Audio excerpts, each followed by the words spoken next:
सध्याची हवामान स्थिती आणि शेतकऱ्यांसाठी धोक्याचा इशारा. सध्या राज्यामध्ये धुकं आणि ढगाळ वातावरण दिसून येत आहे. हे वातावरण दिसायला सामान्य वाटत असले तरी पिकांसाठी ते काही प्रमाणात धोक्याचे ठरू शकते.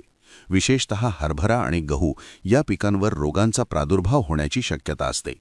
महत्त्वाचा सल्ला: तुमच्या शेतात हरभरा, गहू किंवा इतर कोणतेही पीक असेल तर या काळात बुरशीनाशक म्हणजेच फंगीसाइड आणि कीटकनाशक म्हणजेच इन्सेक्टिसाइड यांची फवारणी करणे अत्यंत गरजेचे आहे. यामुळे धुकं आणि ढगाळ वातावरणामुळे होणाऱ्या नुकसानीपासून पिकाचे संरक्षण होईल. पंजाब डक यांच्या अंदाजानुसार हवामानात पुढील प्रमाणे बदल अपेक्षित आहेत. उद्याचा दिवस 7 जानेवारी राज्यात ढगाळ वातावरण कायम राहील. 8 ते 11 जानेवारी या काळात थंडीचा जोर थोडा वाढेल. 12 ते 14 जानेवारी पुन्हा एकदा राज्यात आभाळ येईल आणि ढगाळ वातावरण निर्माण होईल. हे ढगाळ वातावरण का येणार आहे? तामिळनाडू आणि चेन्नईच्या दिशेने कमी दाबाचा पट्टा तयार होत आहे, ज्याचे रूपांतर चक्रीवादळात होण्याची शक्यता आहे.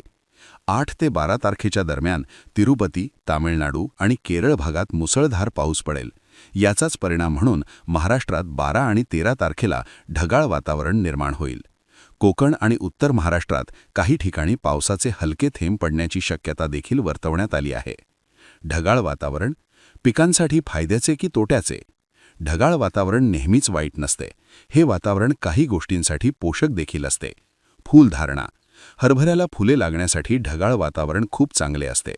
वेलवर्गीय पिके: टरबूज आणि इतर वेलवर्गीय पिकांच्या वाढीसाठी हे वातावरण पोषक ठरते.